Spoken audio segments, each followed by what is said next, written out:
Home finance is complex and your circumstances and goals are unique. Welcome to Mortgage Matters, the podcast that helps you navigate the complex world of home loans, where we offer practical tips and strategies to help you achieve your financial goals faster. Hi Zen, how are you? Doing well, Imran. How are you doing? Pretty good, thank you. So, welcome to the second podcast where we want to talk about equity. Before we get there, we want to talk about our reflection on our last podcast where we talked about rising interest rates. Since then, RB has come out with another increase of 0.25. Economists were a little bit split on that, but now I think they've got a clear direction that RBA has lifted the rate up. Naturally, they have not reached their CPI targets and hence the increase. So, reflection on that maybe for another day, but today we are here to talk about equity.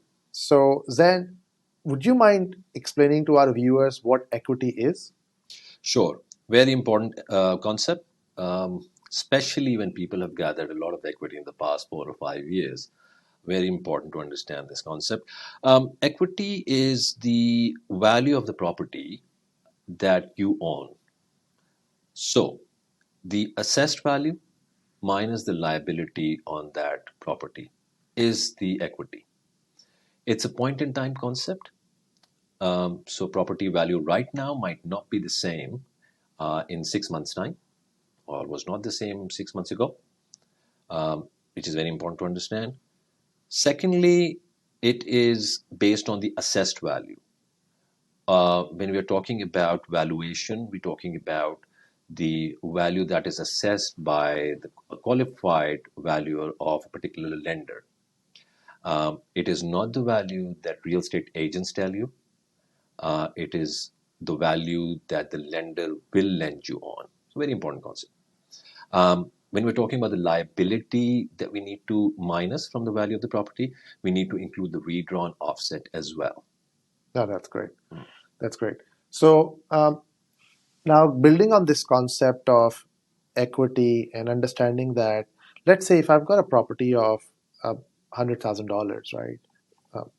$1 million, Yep. more realistic. And I've got a loan outstanding on it about $600,000. Can I access the full $400,000? I'll break it down into 3 parts. First, you can access the full amount by selling it.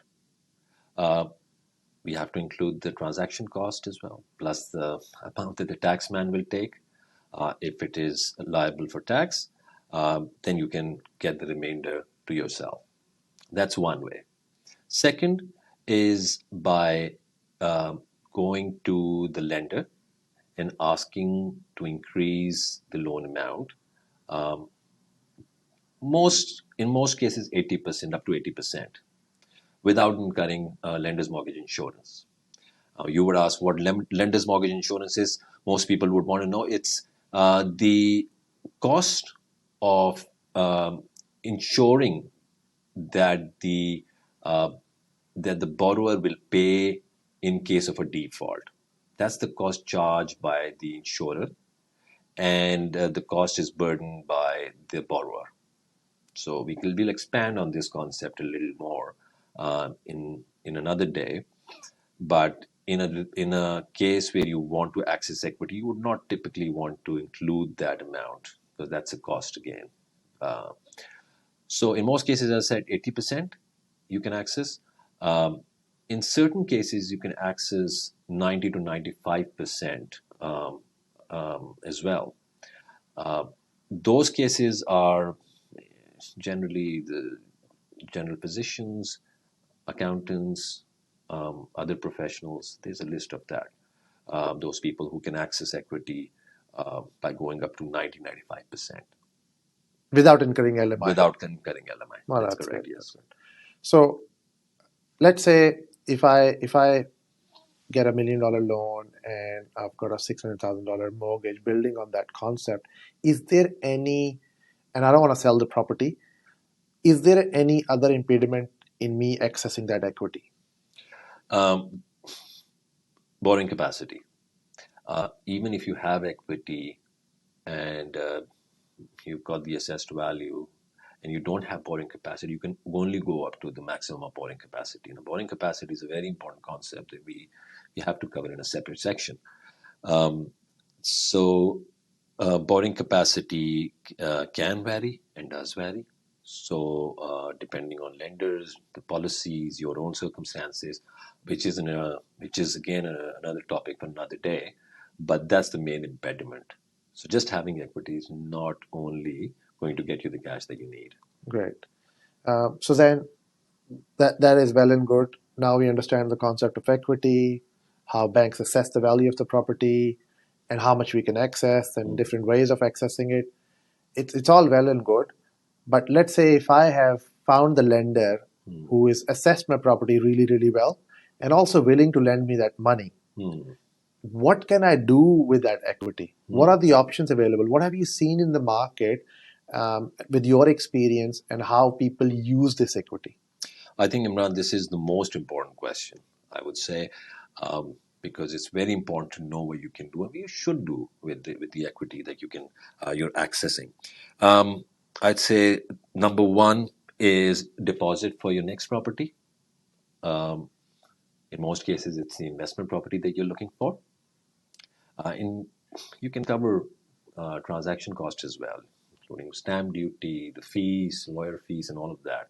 So a lot of times you don't have to pay anything for purchasing your next property. Secondly, renovation that you've been looking for a while.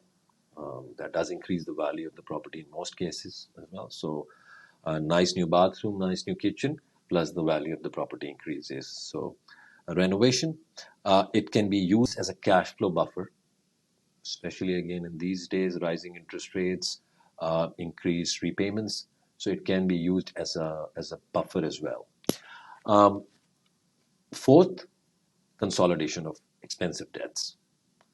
If you have debts which are much more expensive, say personal loan or a car loan that you want to include in your mortgage, a secured debt, then it can reduce your repayments significantly. It can be used for other reasons as well, but typically it is used for these four purposes. Great. And obviously individual circumstances do vary and stuff. So what should people look out for when they are accessing equity from their property via bank, right? So what should be they wary of? Yeah. So I guess the main concept, as I touched on earlier, it's a point in time concept. So equity right now will not be the same equity 6 months later on. In most cases, it goes up and down. So it's very important to understand that that your timing is key here. If you need to understand the equity and the requirement for that cash, and then plan it accordingly. So timing again is one of the most important thing. And then I guess I should say this: it's a loan. That if you're accessing equity, it's a loan. So treat it as such.